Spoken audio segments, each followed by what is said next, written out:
ติดตามการเคลื่อนไหวของการทุกขบวนการหรือว่าการเคลื่อนไหวของศัตรูนั้นมันอยู่จะไหนมาจะไหนมันติดตามก็ห้อยทำอะไรอันนี้มันขอเป็นหน้าที่ของพวกเขานักข่าวเขาพวกเขาต้องติดตามรู้จักว่าอันนี้คือมิตรแท้นี่คือมิตรเทียมพี่น้องอันนี้พวกเขาต้องได้บอกกันแล้วบางคนก็โอ้ยทานเอาเพลงท่านผมมานั้นมาเป็นกรรมสิทธิ์ผู้เดียวบ่แมนพี่น้องมาถึงว่าข้าพเจ้ากับท่านผมมาผิดมาส่วนนั้นได้โทรโอ้ลมกันครั้งนี้แล้วแล้วทานเพิ่นส่งเพลงมาข้าพเจ้าเพิ่นส่งอีเมลมาได้พี่น้องเพิ่นอีเมลมาข้าพเจ้าก็ได้ลมกันมาขอเพิ่นมอบสิทธิ์ให้ข้าพเจ้าเพิ่นให้ข้าพเจ้ามาออกบางคนก็โอ้ยทานสมดีเนี่ยเอาเพลงท่านอาจารย์ผมมาไปเป็นกรรมสิทธิ์อันนั้นก็ขอให้พี่น้องได้เข้าใจนะพี่น้องเนาะมาคมว่าบ่แม่นว่าข้าพเจ้าเป็นกรรมสิทธิ์เพิ่นอนุญาตข้าพเจ้าออกข้าพเจ้าก็บ่ออกแล้วเพิ่นแจ้งเพลงยกตัวอย่างลาโอเวอร์ซีบอกข้าพเจ้าก็ได้มาออกบางเทื่อเพิ่นก็บอกทานประกอบผู้ใช้อีกเด้อฉันให้ยกตัวอย่างพวกข้าพเจ้าก็ได้มาประกอบผู้ใช้เองพี่น้องอันนี้ขอให้พี่น้องเข้าใจนั้นแต่ว่าผู้ใดด่าข้าพเจ้านั้นด่าไปโลดถ้าว่าทานกินแซมนอนหลับแล้วก็ด่าไปโลดพี่น้องแต่ข้าพเจ้านี้บ่เนี่ยเสียอกเสียใจอย่างพี่น้องบ่เสียอกเสียใจอย่างมีแต่ว่าข้อห้องนำจริงเดียวว่าพวกเขาเป็นผู้ใหญ่นำกันแล้วจงเอาแต่คุณงามความดีจงเอาแต่เฮ็ดพ้นมาว่ากันพี่น้องเนาะเอาละมื้อนี้ก็เล่นกับข้อยินดีต้อนรับพี่น้องเข้าสู่รายการพี่น้องรายการของพวกเขาวันนี้นั้นพวกเขาจะได้บอกกันเกี่ยวกับว่าผู้นำโซโพลาวผู้นำโซโพลาวหันใดทำลายได้ทำลายทำลายความเป็นลาวพี่น้องทำลายความเป็นลาวทำลายเกียรติศักดิ์ศรีเยียบย่ำทำลายเกียรติศักดิ์ศรีของความเป็นลาวเป็นอย่างว่าเพราะว่าพระธาตุหลวงท่านเป็นเมียงขวัญของชาวลาวพี่น้องเป็นเมียงขวัญของชาวลาวทั่วประเทศทั้งประเทศท่านหลวงท่านเป็นเมียงขวัญของชาวลาวทั้งประเทศพี่น้องซึ่งมันแตกต่างกับฟูซี่ท่าจอมซี่นี่เป็นเมียงขวัญของชาวโลหะบางและก็ฟูจำปาสักเป็นเมียงขวัญของพี่น้องจำปาสักแต่ว่าท่านหลวงนี่เป็นเมียงขวัญของชาวลาวพี่น้องเป็นเมียงขวัญของชาวลาวแต่เป็นด้วยเหตุใดผู้นำภาครัฐจึงปฏิบัติตามศาสนาของข้าพเจ้าหรือว่าหลายคนคิดว่าการที่ภาครัฐเปลี่ยนดัดแปลงธาตุหลวงนี่นะดัดแปลงจอมฉลองนี้อันนี้อาจจะเป็นตามคำแนะนำของเกี่ยวพี่น้องอันนี้มันตามคำแนะนำของเกี่ยวเห็นบ่อันนี้มันธาตุหลวงจะเก่าจอมฉลองเก่าพี่น้องอันนี้มันจอมฉลองใหม่พี่น้องอันนี้จอมฉลองใหม่จอมฉลองใหม่จอมฉลองเก่าของพวกนี้แมนเพิ่นสร้างมานี่แมนพระเจ้าเพิ่นแมนพระเจ้าชัยเชษฐาพระเจ้าชัยเชษฐาสร้างแต่ปี1560พี่น้องเพิ่นย้ายจากลูกของบางแต่ก่อนนั้นแต่ก่อนถ้ามาว่าแมนเมืองเอกให้มาอยู่ลูกของบางก็บ่แม่นพี่น้องเนาะเพราะว่าซั่นๆเนาะ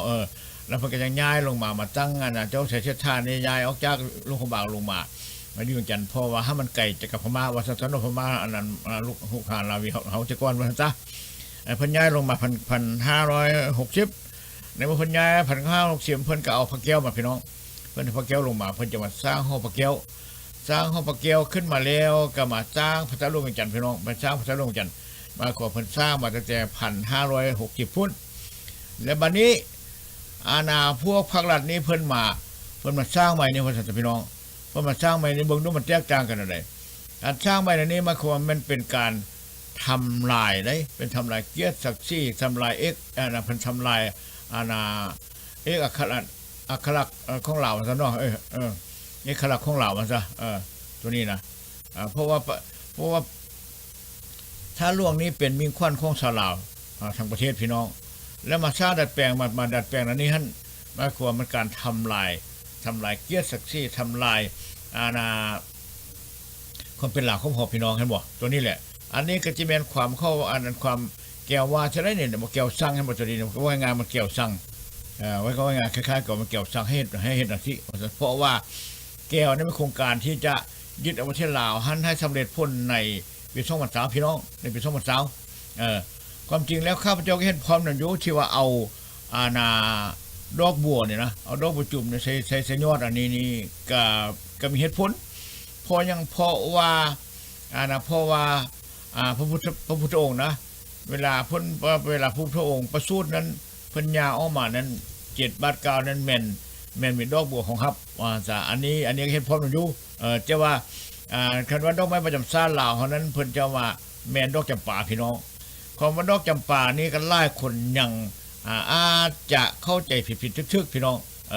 แม่นดอกไม้ประจำชาติเฮาจริงอยู่แต่ว่าที่มาของดอกจำปานี่พี่น้องอันนี้ข้าพเจ้าจะขอเว้าผิดให้ฟังนิดนึงนะพี่น้องเนาะดอกจำปานี่มันเอกลักษณ์ของลาวพี่น้องเนาะดอกไม้ประจำชาติลาวเฮา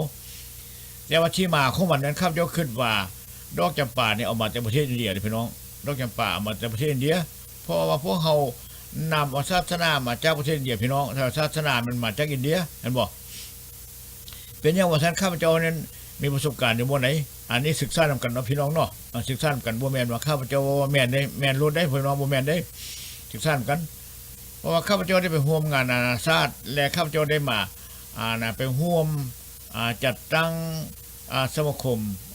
เอเชียนอเมริกันแอสโซเชชันขึ้นและมื้อนึงพวกข้าพเจ้าได้ไปประชุมอยู่บ้านอินเดียดรอินเดียนั้นเพิ่นเป็นประธานหอบนั้นมาขอแม่นประธานนี่แม่นดรอินเดียนั้นได้เป็นประธานสมาคมเอเชียนอเมริกันเอาซั่นซะเนาะ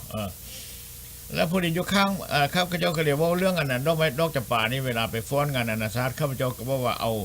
ดอกจำปานี่ขึ้นไปแล้วก็เพลงดอกจำปาฟ้อนดอกจำปาแม่นดอกมันประจำชาติเราว่ามาเบิ่งนี้มึงดูสุดีมาเบิ่งนี้มึงดูว่าซั่นอันเดียวกันบ่ว่าซั่นแม่นดอกเบียดดอกอันเดียวกันอ้อยต้อยพี่น้องมันดอกจำปาอันนี้พวกอินเดียเขาเจ้าก็ฮ้องจำปาคือกันเขาเจ้าฮ้องดอกจำปาเห็นบ่ฉะนั้นข้าพเจ้าคิดว่าดอกจำปานี่มันนำมาจากประเทศอินเดียมาพร้อมกันกับเรื่องศาสนาว่าซั่นพี่น้องเนาะเห็นบ่บัดนี้ย้อนกลับคืนมาใช้ว่าตัวนี้อันนี้เป็นการทำลายนะพี่น้องเป็นยังการทำลายบ่มันแตกต่างกันขนาดใดพี่น้องเอ้ยมันแตกต่างขนาดใดพี่น้องแล้วบัดเพิ่นบอกว่าเพิ่นได้จ้องเงินจ้อคำแพนำญาติพี่น้องประชาชนลาวนั้นมา90กิโลได้คำ90กิโลได้คำ90กิโลได้มาดัดแปลงมาให้กันยอดจอมอันนั้นเรียกว่ายอดผู้ชี้ยอดอันนั้นท่าล่วงนี่นะยอดท่าล่วงนี่แม่นคำทั้งหมดเพิ่นว่าซั่นแม่นคำทั้งหมดอันนี้พวกเฮามาขึ้นนำกันเบิ่งดูพี่น้องพวกเฮามาศึกษากันเนาะหลังจากข้าพเจ้าเปิดรายการเปิดโทรศัพท์ให้แล้วให้พี่น้องโทรเข้ามาศึกษากับพี่น้องมาศึกษากับพี่น้องเอ้ยเห็นบ่ตัวนี้อันนี้มาคือว่าเป็นเล่ห์เหลี่ยมมาคือว่าการที่ว่าสร้างหรือว่าปฏิรูปธาตุล่วงในจอมธาตุล่วงนี้มันเป็นหูใหม่นั้นมันมีอยู่2จุดประสงค์อันนึงซึ่งเขาสิข้าพเจ้าคิดเนาะอันนึงหมายถึงว่าแม่นปฏิรูปสิ่งที่ว่าประชาชนลาวทั้งชาตินั้นให้ความนับถือเคารพบูชาดังเช่นเดียวกันกับเวลาเวียดนามไปยึดประเทศจำปาพี่น้องไปยึดประเทศจำปานั้นแล้วนั้นเอกอัครลักษณ์ของประเทศจำประชาชนของชาวจำนั้นเขาก็ทำลายเขาก็มีการดัดแปลงแก้ไขหลายสิ่งหลายอย่างดังนั้นเป็นบทเรียนตัวนั้นมาแล้วฉะนั้นเขาจะว่าคล้ายๆกับโฮจิมินห์สั่งให้มีการแก้ไขดัดแปลงคั่นบ่มาแปลงเปลี่ยนเอาดอกบัวนี่มาใส่คั่นบ่เอาดอกบัวมาใส่เอาดอกบัวมาใส่ให้พี่น้องแล้วบัดนี้อันที่2นี่หมายความว่าแม่นต้องแม่นเกี่ยวนั้นสั่งให้ลาวนั้นเอาคำให้บัดให้บ่พี่น้องเอาคำให้อะไรไม่คือว่าเกี่ยวต้องการยังมีรายได้นำลาวตึม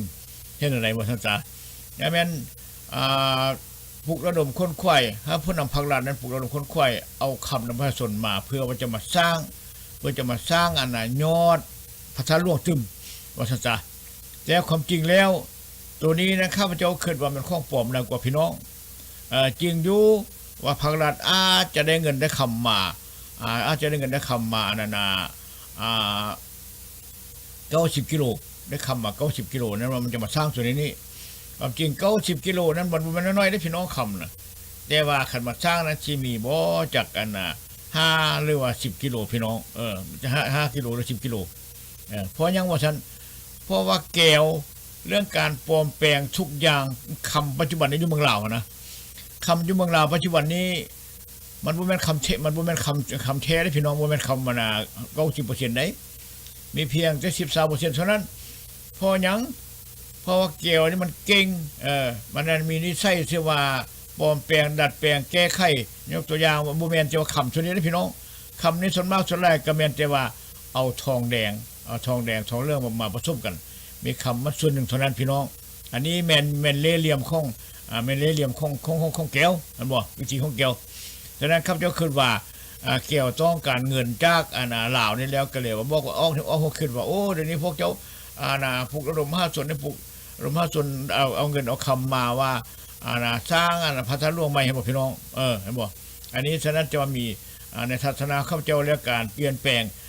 ธาตุเจ้าพัฒนาหลวงนี้มีอยู่2ปัจจัยเหมือนกันมี2เหตุผล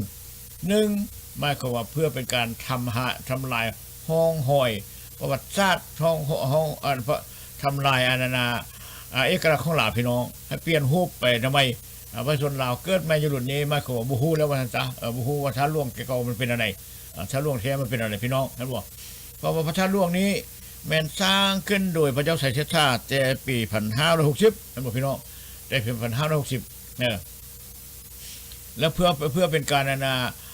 ทำลายห้องหอยนั้นหมายความว่าแล้วแม่ภาครัฐจะมาปฏิรูปแบบนี้ตามแบบนี้ว่าซั่นเนาะแบบใหม่เอาเฮ็ดกลมมาเลยโลดเฮ็ดกลมลงไปแล้วก็เอารูปดอกบัวมาถึงความจริงแล้วหันถ้าหากว่าแนวคิดผู้นำลาวหั่นนะมีแนวคิดอันจบงามหั่นนะว่าซั่นซะ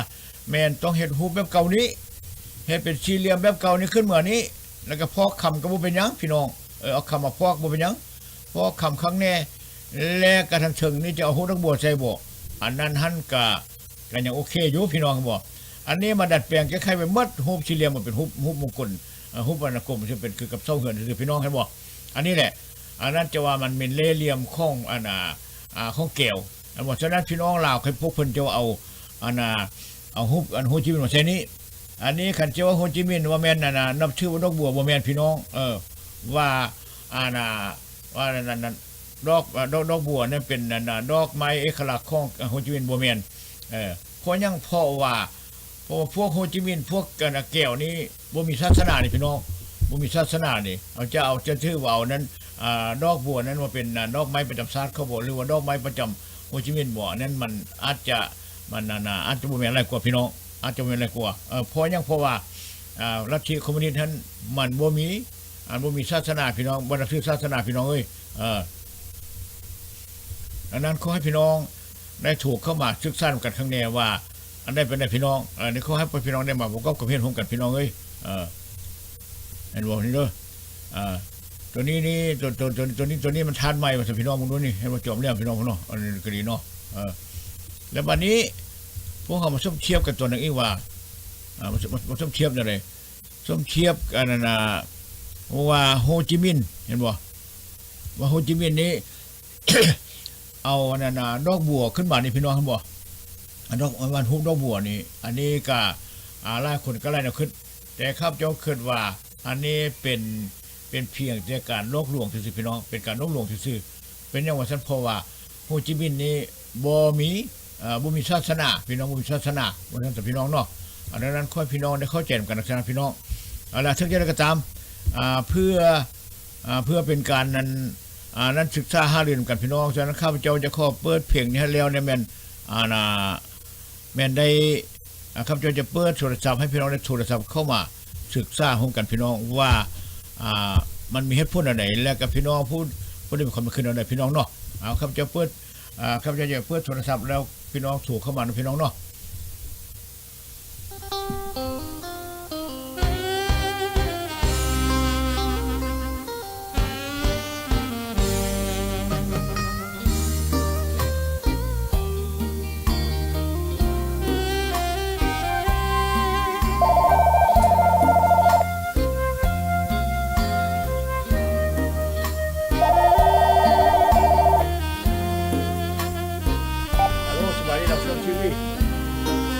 ฮัลโหลสบายดียาย สบายเลย กลางเมืองเปรียบแล้ว